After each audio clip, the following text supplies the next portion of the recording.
Je suis docteur Laura Miquel, je suis praticien hospitalier gynécologue obstétricien à la maternité de la Conception. Alors, je suis Cécile Nina Baretti, je suis la sage-femme coordinatrice des suites de couches nurserie à la maternité Nord.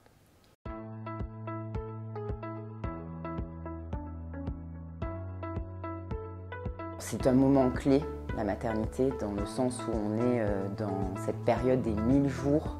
C'est une période où il faut absolument préserver au maximum la santé environnementale pour justement préserver la future santé de ces enfants.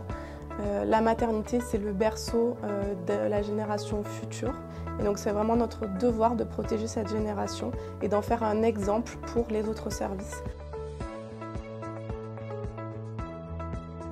Donc, tout d'abord, nous avons créé un groupe de réflexion qui est le groupe Gone Green pour gynéco-obstétrique, néonatologie, maternité, qui rassemble tous les acteurs de la maternité autour du projet Vert. Par ce projet, nous avons ensuite lancé la réduction des déchets, qui pour nous était vraiment la chose la plus importante, la chose à mettre en place immédiatement. Auparavant, nous étions à 60% de DASRI et 40% de DAOM, et notre objectif actuel, c'est 90% de DAOM versus 10% de DASRI.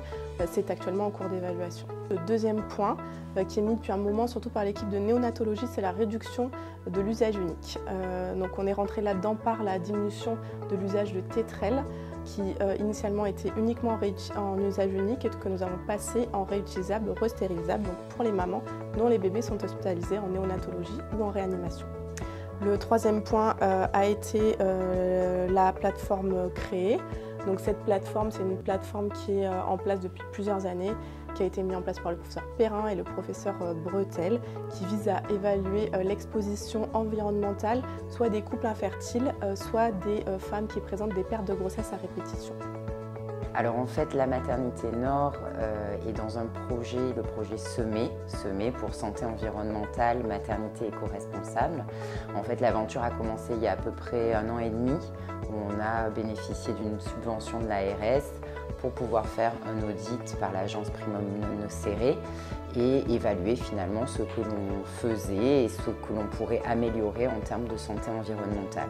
Plusieurs choses se sont mises en place, notamment sur la réflexion de ce qu'on pouvait apporter aux parents comme sensibilisation, information, également la formation des professionnels de la maternité à travers des ateliers, les ateliers nesting.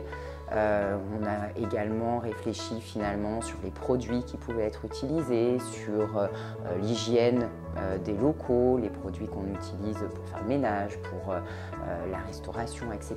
Donc il y a vraiment, la santé environnementale est très large et finalement ça a permis déjà des petites avancées au niveau de la maternité Nord, ce qui nous a motivés à partir sur une labellisation THQSE, donc très haute qualité en santé environnementale. Donc on est dans cette démarche-là et si tout va bien, l'audit final serait à la fin de l'année 2023.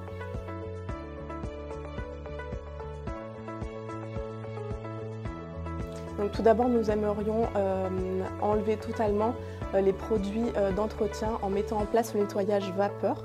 Donc ça, c'est un projet qui tient vraiment à cœur à l'équipe de pédiatrie, qui est en cours de réflexion avec surtout le CLIN. Le deuxième point, c'est l'installation de bornes de mégots, que ce soit tant pour le patient que pour le personnel, puisque nous avons beaucoup de mégots qui sont jetés par terre et qui évidemment se retrouvent uniquement dans la mer.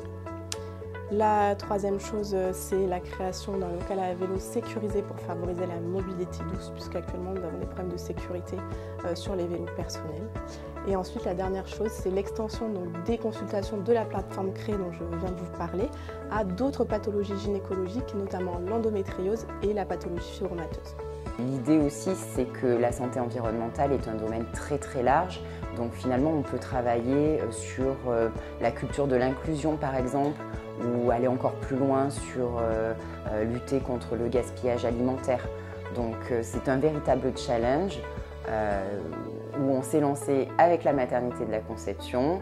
On est en collaboration et on va essayer d'aller jusqu'au bout vers cette labellisation THQSE.